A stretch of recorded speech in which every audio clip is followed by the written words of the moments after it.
that what he had said had deeply offended people and were inappropriate and mischaracterized what I believe is the greatness of this country for all its flaws, then I wouldn't have felt comfortable standing there at the church.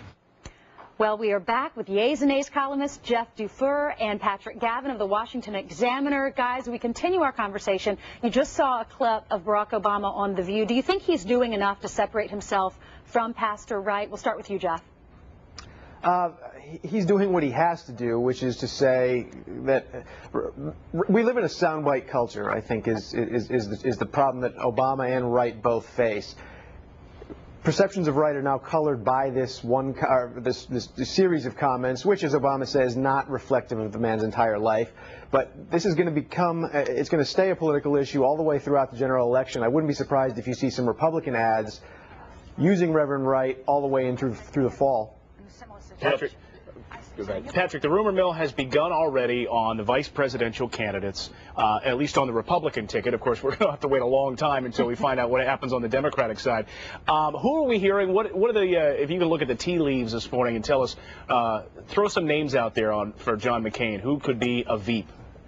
Well, let me tell you some of these sort of conventional wisdom names. One is Tim Pawlenty from Minnesota.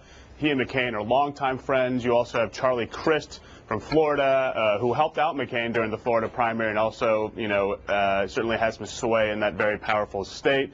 There's Mark Sanford from South Carolina, who can also help as well. But one name that we've been hearing a lot recently is Mitt Romney, which I think has struck a lot of people by surprise. The former candidate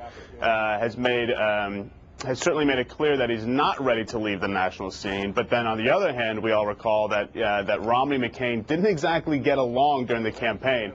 But Romney has a lot of powerful friends, has a lot of powerful donors. I don't think he'll end up getting the nod, but I think he's certainly keeping his hat in the ring, and we'll see where that takes him. Jeff, this is an especially juicy place to be. I'm going to take it with John McCain. There's a person out there that John McCain is a one-term president, if he's because of his age. But the list so far, Tom Ridge, Charlie Crist, Mitt Romney, Mike Huckabee, there's a bit of a, these are all good men, but a bit of a yawn factor here, if you know what I mean. Yeah, and the other factor is that McCain needs to play, he needs to throw the religious right a bone and the conservative base.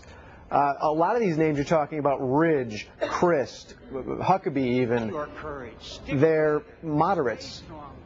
Just like McCain, you end up with a moderate ticket.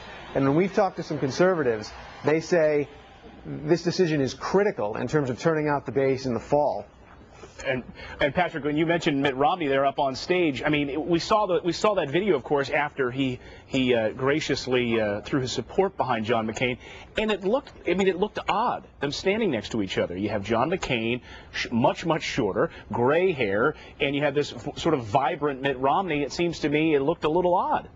Yeah, I mean, it's about as natural as it was between McCain and Bush in 2000 when McCain finally backed Bush after a very contentious primary battle. I mean, I think that what Jeff said is right, that not only are a lot of his nominees moderates, which may not help him with the conservatives, but a lot of them are dry. I mean, Mitt Romney is not a dynamic personality. And if this is going to be a campaign against McCain versus Obama, McCain, for all of his qualities, is not the most dynamic campaign in the world, and he's going to need somebody with a bit of, a bit of appeal, a bit of personality, and he's going to have to keep that in mind in making his pick. Jeff, Patrick, thank you so much. We'll continue to follow this campaign. I'm guessing he will choose someone younger, though, because he doesn't have much choice. He doesn't have much choice. And maybe a few inches shorter. All right. Well, guys, listen to this. Learn English or go to jail. One Pennsylvania's judge's unconventional sentence for some crooks. Also, a tiger mauling last Christmas left one teen dead and two brothers in.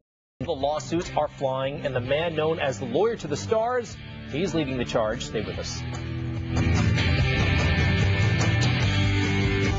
Naturals from Purina Cat Chow with whole grains, real chicken and salmon, and the goodness of leafy greens.